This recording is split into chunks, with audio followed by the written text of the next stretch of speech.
I know I don't look old and wise, but I figured I'd offer up my expertise on chickens, since it seems like because of groceries and egg prices, a lot of people are getting into chickens right now, especially when you walk into them hardware stores and the ladies are seeing all them cute chicks.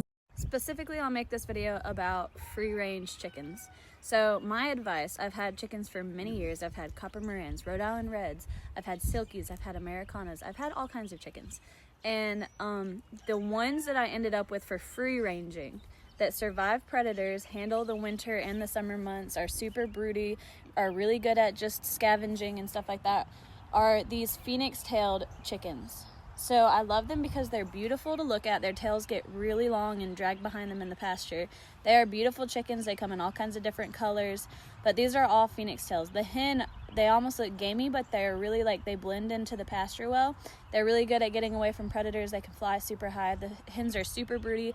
I've had hens hatch out chicks in the winter. That seems like all year long my chickens have laid eggs. They're the only thing that survives predators very well out of all the chickens that I've had. They are bantams, so their eggs aren't huge like the larger chicken breeds, but I love eating their eggs. They're very flavorful, very beautiful. Their tail feathers can grow up to like 5 to 6 feet long, but because they're free range, they're constantly getting pulled when they get really long. They seem to be more of a smart bird. They're very smart about what they can and cannot eat, where they can and cannot go. Fatalities, not a lot with these guys. They don't get sick, it seems like. They're really smart when they're out in the open. Like if it's a cloudy day, so they don't seem to be so scared of being out in the pasture today, but usually when it's not cloudy, they're very smart about not being out in the open, and when they run through the open field, they run at full speed because they know better than to get swooped up by a hawk. These guys, my roosters, are really good at defending their ladies. We came out, that's a young one.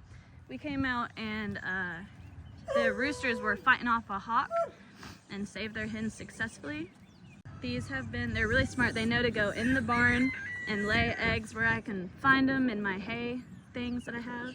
Rhode Island Reds, problems I had with them, they learned to eat their own eggs really fast. They would lay on them, and when they'd get broke, they would eat them. And then they just learned to start eating their eggs. I couldn't keep Rhode Island Reds because I never got eggs out of them. The roosters were friendly. The hens, they didn't lay as I wasn't as impressed with them as I thought I would be, and they ate their own eggs. I think really was the biggest problems with Rhode Island Reds. Copper Marans, the roosters were really aggressive. It was 50-50. I've had 2 roosters that were like my pets, and they came up to me all the time, and they were both really sweet. They were both Copper Marans, but also I've only ever had like 3 really aggressive problem roosters, and they were also both all Copper Marans. So Copper Marans do lay good eggs, but a lot like the Rhode Island Reds, when they get in the nesting boxes and they get broken, they learn how to eat them.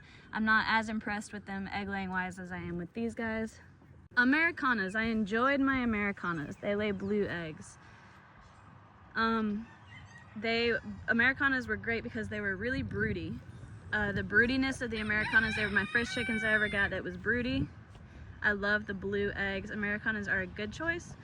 And they're kind of, they have good survival instincts too. They're just more colorful and a little bit bigger of a bird. They have a hard time getting away from predators. They're definitely not as good as my phoenix-tailed, but Americanas weren't a bad choice. And they have the beautiful blue eggs, and they're broody.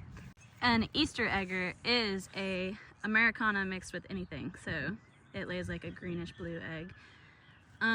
Let's see. Silkies are great if you have kids and you have a really good shed and you can heat it and give it AC in the winter and stuff like that in the summer.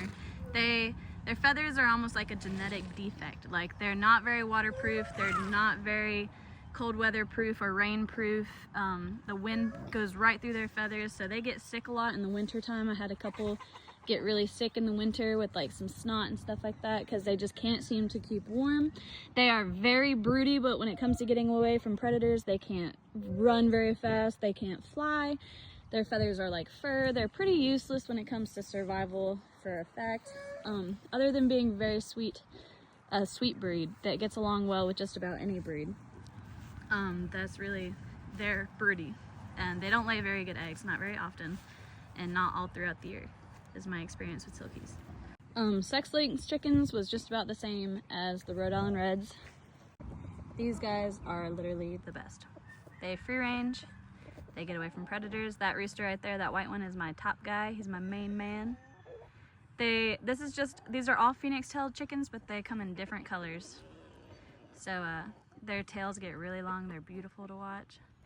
I love these chickens. And if you want chickens that spread like a wildfire and lay good eggs, this is them. They'll hatch out their own chicks. Extremely broody. A chicken can lay eggs without having a rooster, and if you're doing it for eggs and you don't want them to be able to have chicks or babies or reproduce, I highly suggest not having a rooster at all. Roosters are just problems if you're not trying to make the eggs turn into chicks. Chickens lay eggs whether there's a rooster or not. Having the larger chicken breeds really doesn't mean you get the most out of eggs, though. Honestly, my best experience with egg layers are the smaller chickens, the bantams. They're more of a medium egg than a large egg, but you get more of them, in my experience. I really had a problem with all the large breeds that I had, and they couldn't get away from predators, so that's why I literally only have my phoenix tails. I know you hear bantam and you're like, oh, those eggs will be small, but these guys don't. They have like medium eggs.